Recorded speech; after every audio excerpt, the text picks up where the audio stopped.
So how do you hear the voice of God in a really quick and practical way? This is one of the many hacks I'm about to share with you.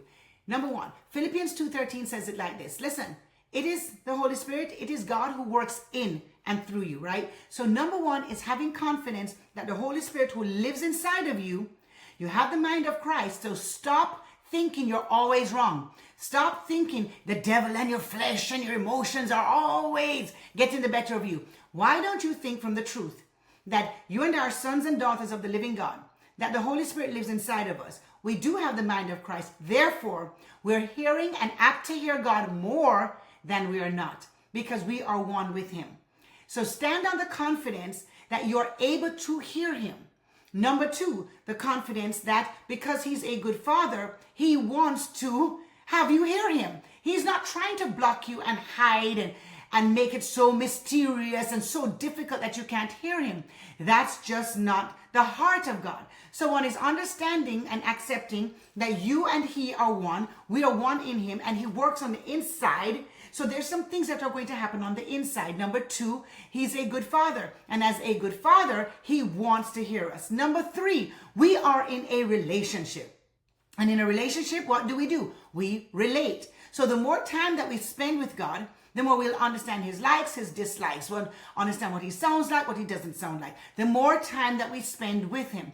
Here's a hack that I did when I was learning the voice of God. Now, more accurate, and it increases accuracy. Now, whether you need a voice of God for business, what's the next move, for a relationship, for your personal life, whatever it is, here's a good hack for you.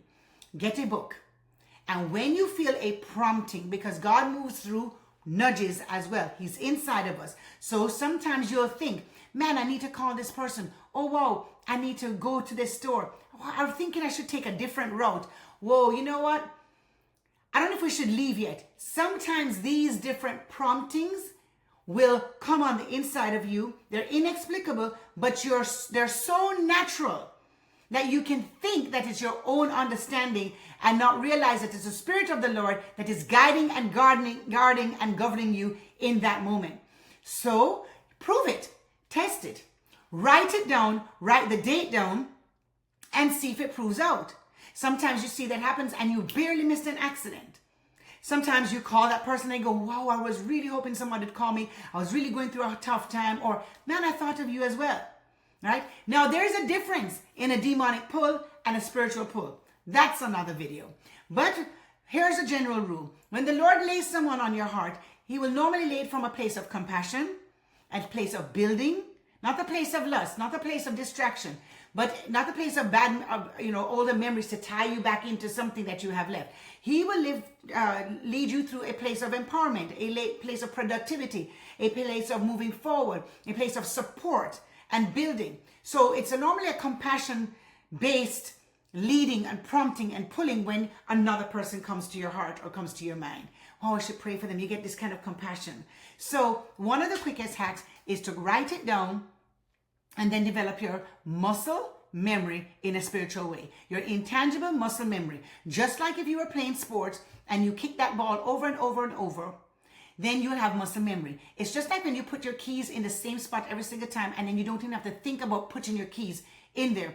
It's like you're driving to the same location like your children's school or your home, and you can actually be distracted and you still will drive on that same way because you've trained yourself internally to have a routine, and that routine is stuck so much that you don't have to think about it. That's what we want to get to. We want to get to the place where God is, and so second nature to hear him. But to do that, we have to build up internal routines and internal consistencies. And one way to do that is to write it down in a book, write the date down, and see, did it happen? Did it come to pass? What was the result? And your mind and your heart inside, they'll begin to remember what that voice sounded like, what that prompting sounded like, what that push sounded like. And over time, you will begin to realize, just like a toddler knows the voice of his parents after hearing it over and over and over, you will know the voice of God. Now, that's my first tip. That's my first quick hack for you. Try it, start it, subscribe and follow, and let me know how it works for you.